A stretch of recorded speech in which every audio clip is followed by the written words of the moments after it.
My name is Brittany Beidleman, and I am a level designer at Treyarch. I graduated USC in 2018, and I majored in interactive media with double minors in game animation and business administration. It's a mouthful, but it was great.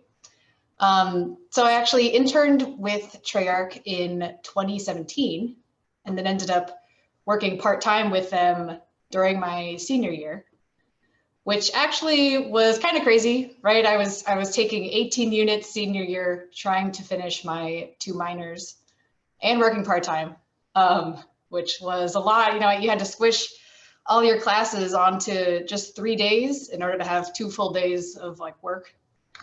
But in the end, it was worth it because, you know, that kept my foot in the door at Treyarch. So then, you know, I graduated and became full-time. And since then, I have worked on Black Ops 4 and Black Ops Cold War. I was thinking about this question, and my answer might be kind of lengthy, so apologies in advance. But so I feel like level design at Treyarch is kind of different from other studios in that the designer not only will design the levels, of course, but they also detail them as well. So you have to be a designer and somewhat of an artist to do this job. And so an example of that is when I worked on Black Ops 4, I was predominantly on the zombies maps. So I worked on the Dead of Night zombies map. And for that one, I designed a lot of the interiors of the mansion, and I also worked on the cemetery space outside.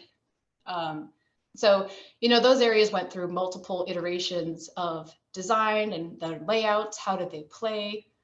But once me and my lead and everybody, we locked down that we liked how those places played, then the next step was to work with the concept art team. And what they would do is they would go and take like a screenshot of the level I had created, the area of the level, and then they would do these beautiful paint overs of the space. So they would turn something that was basically just block out ugly cubes almost, right? And they'd turn it into this beautiful mansion foyer or something. And so then my next job was to basically turn that painting into like 3D, like make it into 3D. So yeah, two different skill sets there, I would say. So it's a little different now because Treyarch has allowed us to sort of specialize in which facet of that we want to do. So I ended up kind of preferring the design side a little bit more, but you know, people who come into Treyarch, maybe they really like the idea of detailing, and so they can absolutely go and do that.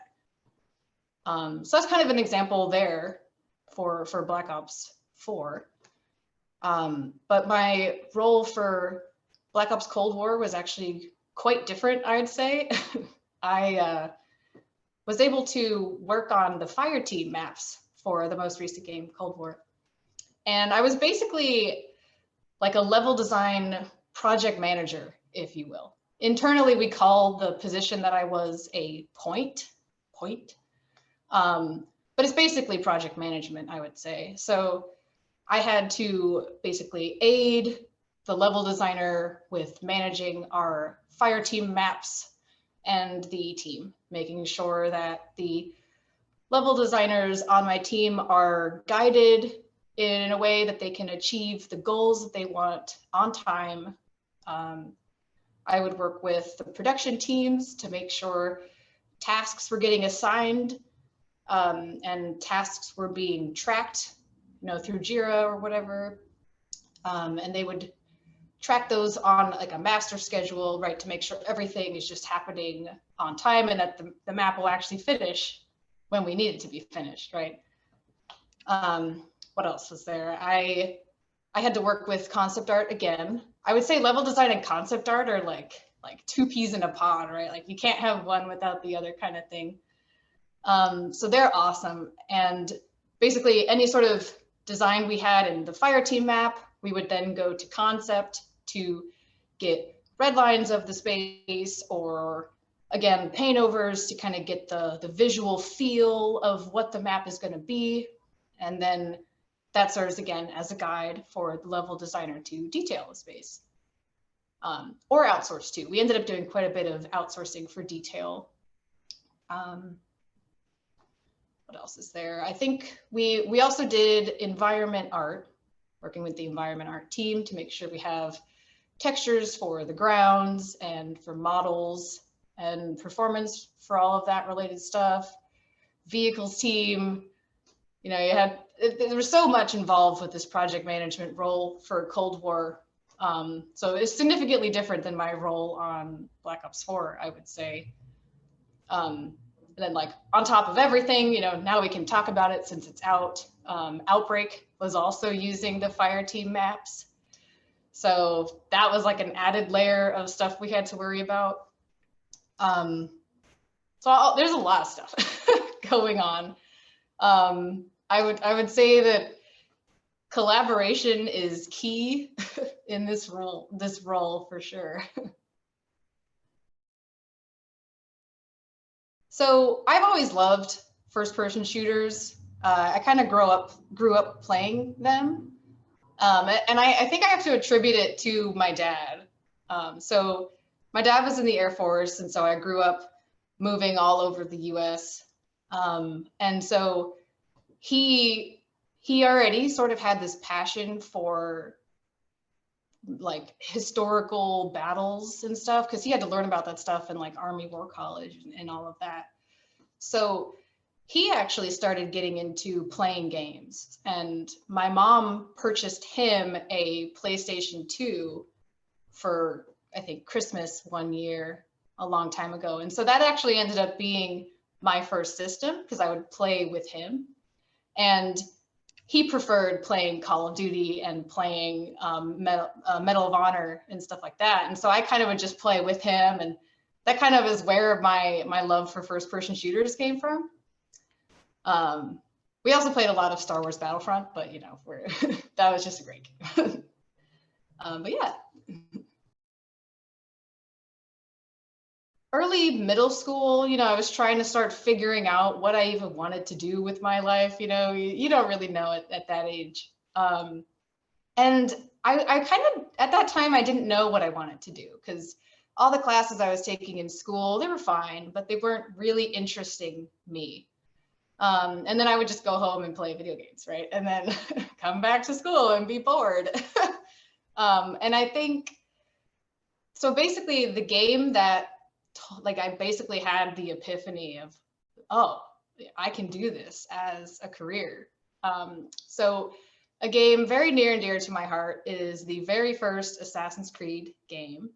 I know nowadays people hate on it for whatever reasons, but you know, I don't care. I love that game. And the epiphany I had while playing it, I was like up on a viewpoint, you know, I had just synchronized the map, and you know, you're up there and you can see so far, just the city. And you know, at the time, those graphics were very impressive. And I remember just being in awe of how beautiful the world was.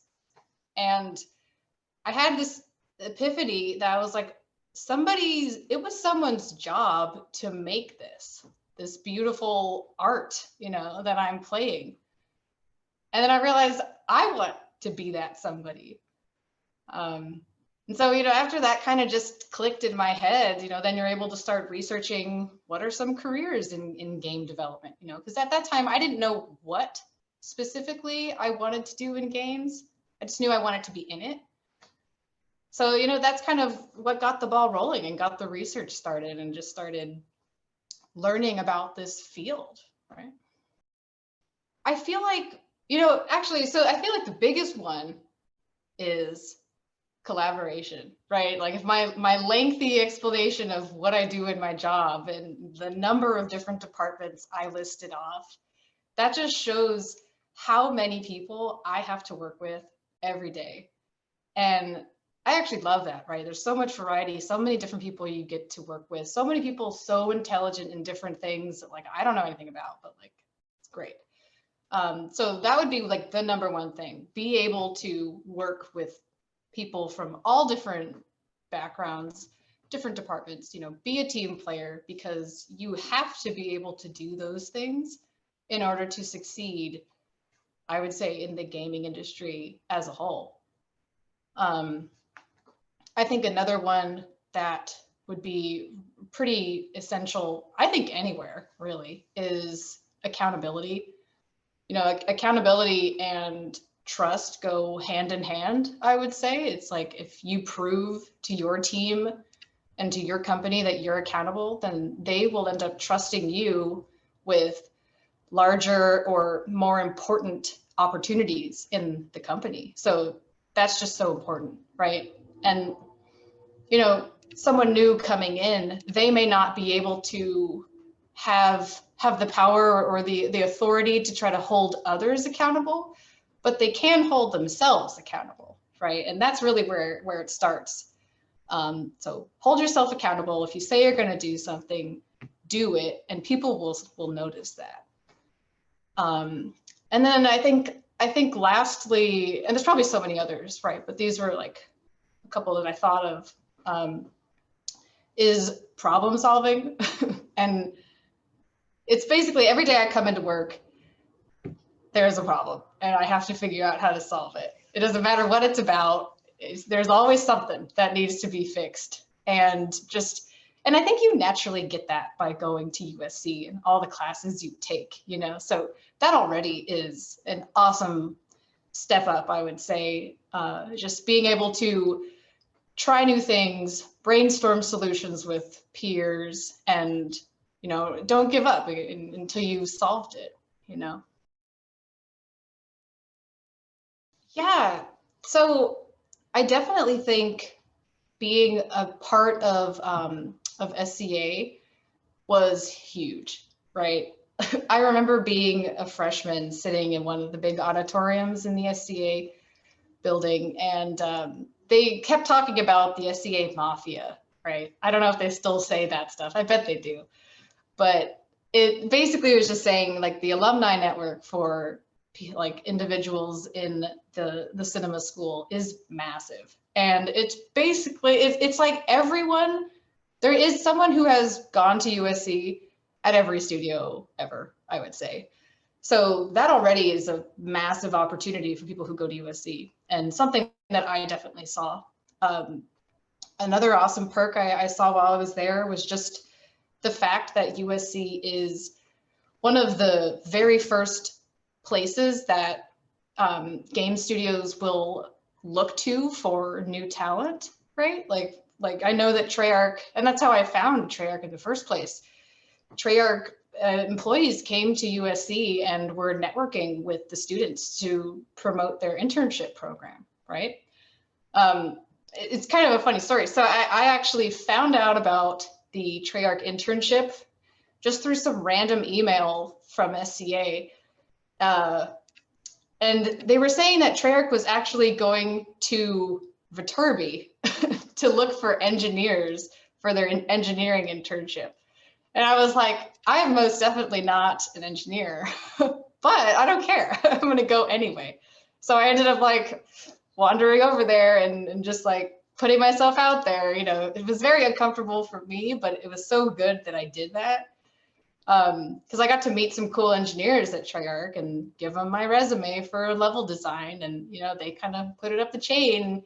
You know, that's kind of how you get your in, right? Like if people at the company have met you before, they're gonna think of you again when they need somebody for a position, right? I think another like really something that really helped me at USC was my minors. Like my major was fantastic as a base of knowledge for everything in the gaming industry. But I actually found that my minors, even though they were kind of in different areas, that like my game animation minor, for instance, that one taught me a lot of different engines, right? Like I worked in Motion Builder for motion capture.